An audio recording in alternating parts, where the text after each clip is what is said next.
40 company account ಖಾಲಿ, ಸರ್ಕಾರಿ ಕಂಪನಿಗಳಿಗೆ ಸಾಲ ಪಾಶ, ಬೆಸ್ಕಾಂ ಬಿಎಂಟಿಸಿ ಮೂಕಾರೋಧನೆ. ನಮಸ್ಕಾರ ಸ್ನೇಹಿತರೆ, ಒಂದಾದ್ಮೇಲೆ ಒಂದು ಸರ್ಕಾರಿ ಕಂಪನಿ ಮಣ್ಣು ಸೇರ್ತಿರೋ ಹೊತ್ತಲ್ಲಿ ಬರೋಬ್ಬರಿ 40 ರಾಜ್ಯ ಸರ್ಕಾರಿ ಕಂಪನಿಗಳ ಆಸ್ತಿ ಮೌಲ್ಯ, ಅವುಗಳ ವ್ಯಾಲ್ಯೂಯೇಷನ್ 0 ಆಗಿದೆ ಅಂತ ಸಿಎಜಿ ರಿಪೋರ್ಟ್ ಹೇಳ್ತಾ ಇದೆ. ಬರೋಬ್ಬರಿ 33.9 ಸಾವಿರ ಕೋಟಿ ರೂಪಾಯಿ ಸಾಲ ಕೇವಲ ಈ 40 ಕಂಪನಿಗಳ ಮೇಲಿವೆ ಅನ್ನೋ ಶಾಕಿಂಗ್ ವಿಚಾರ ಬಯಲಿಗೆ ಬಂದಿದೆ. ಅಷ್ಟೇ ಅಲ್ಲ, ರಾಜ್ಯ ಸರ್ಕಾರದ ವಿವಿಧ ಇಲಾಖೆಗೆ ಉಪಕರಣ ಸಪ್ಲೈ ಆಗಿರೋದ್ರಲ್ಲಿ ಅವ್ಯವಹಾರ ಕೂಡ ಸಿಎಜಿ ರಿಪೋರ್ಟ್ ನಲ್ಲಿ ಹೈಲೈಟ್ ಮಾಡಲಾಗಿದೆ. ಸರ್ಕಾರ ದುಡ್ಡಲ್ಲಿ ಚಪಾತಿ ಮಷೀನು, ಚಿಲ್ಲರ್ಗಳು ಸಪ್ಲೈ ಆಗಿವೆ ಅಂತಲೂ ಸಿಎಜಿ ರಿಪೋರ್ಟ್ ಹೇಳ್ತಾ ಇದೆ. ಹಾಗಿದ್ರೆ ಏನಿದು ಸ್ಕ್ಯಾಮ್? ಜೊತೆಗೆ ರಾಜ್ಯ ಸರ್ಕಾರಿ ಕಂಪನಿಗಳ ಕಥೆ ಏನು? ಯಾವ ಕಂಪನಿಗಳು ಲಾಸ್ನಲ್ಲಿವೆ? ಒಂದೇ ಸಲ ಈ 40 ಕಂಪನಿ ಕಣ್ಮರೆ ಆಗ್ತಾವ? ಸಿದ್ದು ಸರ್ಕಾರ ಇವುಗಳ ರಿಕವರಿಗೆ ಏನ್ ಮಾಡ್ತಾ ಇದೆ? ಎಲ್ಲವನ್ನ ಈ ವರದಿಯಲ್ಲಿ ನೋಡ್ತಾ ಹೋಗೋಣ. ಕಡತನಕ ಮಿಸ್ ಮಾಡದೆ ನೋಡಿ. 40 ಕಂಪನಿಗಳ ಮೌಲ್ಯ 0. ಎಸ್ ಸ್ನೇಹಿತರೆ, ಕೆಎಸ್ಆರ್ಟಿಸಿ, ಬಿಎಂಟಿಸಿ, ವಾಯುವ್ಯ ಹಾಗೆ ಕಲ್ಯಾಣ ಕರ್ನಾಟಕ ಸಾರಿಗೆ ನಿಗಮಗಳ ಪರಿಸ್ಥಿತಿ, ಬೆಸ್ಕಾಂ ಸೇರಿದಂತೆ ಎಲ್ಲ ಎಸ್ಕಾಂಗಳ ಪರಿಸ್ಥಿತಿ ಈಗ ಆಲ್ರೆಡಿ ಕೆಟ್ಟು ನಿಂತಿರೋದು ನಿಮಗೆಲ್ಲ ಗೊತ್ತೇ ಇದೆ. ಇದರಲ್ಲಿ ಕೆಲ ಸಂಸ್ಥೆಗಳು ರಾಜ್ಯ ಸರ್ಕಾರದ ಉಚಿತಗಳಿಂದಾಗಿ ಸರ್ಕಾರ ಪೇಮೆಂಟ್ ಕೊಡದೆ ಪೆಟ್ಟನ್ನ ತಿಂತಾ ಇರಬಹುದು.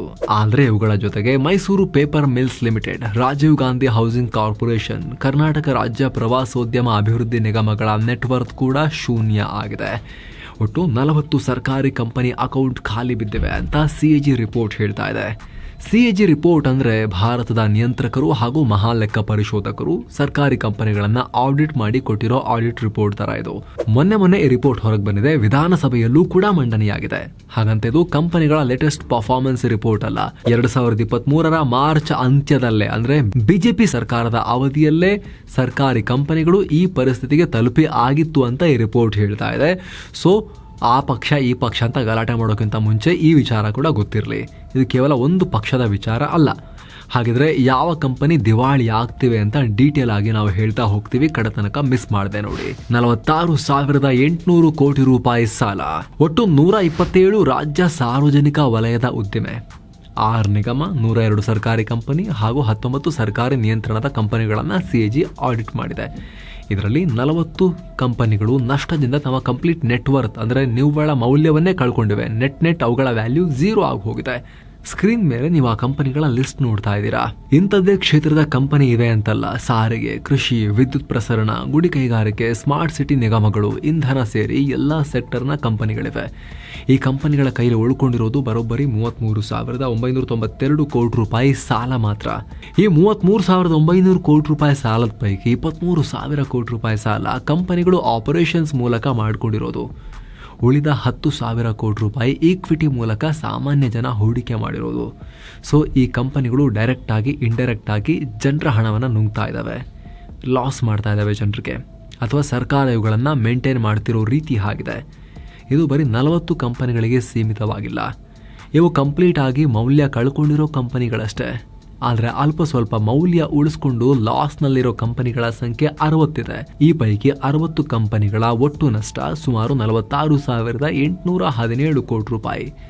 ಸೊ ಒಂದಷ್ಟು ಕಂಪನಿಗಳನ್ನ ಮುಚ್ಚಿಬಿಡಿ ಅಂತ ಖುದ್ದು ಸಿಎಜಿ ಸರ್ಕಾರಕ್ಕೆ ಬುದ್ಧಿ ಹೇಳಿದೆ. ಏನು ಸ್ನೇಹಿತರೆ, ವರದಿಯಲ್ಲಿ ಮುಂದುವರಿಯೋಕ್ಕಿಂತ ಮುಂಚೆ 7 ಸ್ಯಾಂಡ್ಸ್ ಟೂರಿಸಂ ಕಂಪನಿ ಅಂಡಮಾನ್ಗೆ 4 ನೈಟ್ 5 ಡೇಸ್ ಟ್ರಿಪ್ ಆಯೋಜನೆ ಮಾಡಿದೆ. ಆಫರ್ ಪ್ರೈಸ್ ಕೇವಲ 46,500 ರೂಪಾಯಿ. ಇದು all inclusive package, flight tickets, 3 star hotel stay, all meal, cellular jail, light and sound show, Havelock island tour, Baratang island tour, limestone cave, elephant beach tour ಎಲ್ಲ ಇರುತ್ತೆ. AC transport ವ್ಯವಸ್ಥೆ ಕೂಡ ಇರುತ್ತೆ. Private ferry tickets, 24/7 tour manager ಇದೆಲ್ಲವೂ ಇರುತ್ತೆ. ಹೊರಡೋ ದಿನ 20 April 2025. ಕೆಲವೇ ಸೀಟುಗಳು ಲಭ್ಯ. ಆಸಕ್ತರು ಈ ನಂಬರ್ಗೆ ಕಾಲ್ ಮಾಡೋ ಮೂಲಕ ಅಂಡಮಾನ್ ಟೂರ್ ಮಾಡ್ಕೊಂಡ್ ಬರ್ಬೋದು. ಬನ್ನಿ ಈಗ ವರದಿಯಲ್ಲಿ ಮುಂದುವರಿಯೋಣ. 14 ಕಂಪನಿ ಮುಚ್ಚಿ ಎಂದ ಸಿಎಜಿ. 127 ಕಂಪನಿಗಳ ಪೈಕಿ 14 ಕಂಪನಿಗಳು ಕೆಲಸನೇ ಮಾಡ್ತಾ ಇಲ್ಲ ಅಂತ ಈ ರಿಪೋರ್ಟ್ ಹೇಳಿದೆ. ಇವು ಒಂದೋ ನಿಷ್ಕ್ರಿಯಗೊಂಡಿರಬೇಕು, ಇಲ್ಲ ದಿವಾಳಿ ಆಗೋ ಜರ್ನಿಯಲ್ಲಿ ಬೇರೆ ಬೇರೆ ಹಂತಗಳಲ್ಲಿರಬೇಕು. ಆದಷ್ಟು ಬೇಗ ಈ ಕಂಪನಿಗಳನ್ನ ಶಟ್ ಡೌನ್ ಮಾಡಿ ಬಿಟ್ಬಿಡಿ.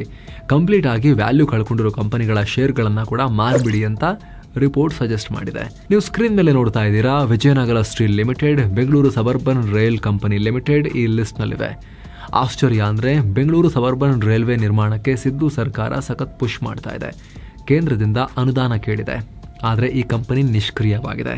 ಅದೇ ರೀತಿ Karnataka agro industries corporation, Mysuru match company, lamp works company, tobacco company ಇವೆಲ್ಲ ಕೆಲಸ ನಿಲ್ಲಿಸಿವೆ. ಈ ಸಣ್ಣ ಪುಟ್ಟ ಕಂಪನಿಗಳ ಕತೆ ಬಿಡಿ, ಎಸ್ಕಾಂ ಹಾಗೂ ಸಾರಿಗೆ ಕಂಪನಿಗಳ ಕತೆ ಏನು? ದೊಡ್ಡ ಕಂಪನಿಗಳ ಉಳಿವಿಗೆ ಸಿದ್ದು ಸರ್ಕಾರ ಏನ್ ಮಾಡುತ್ತೆ?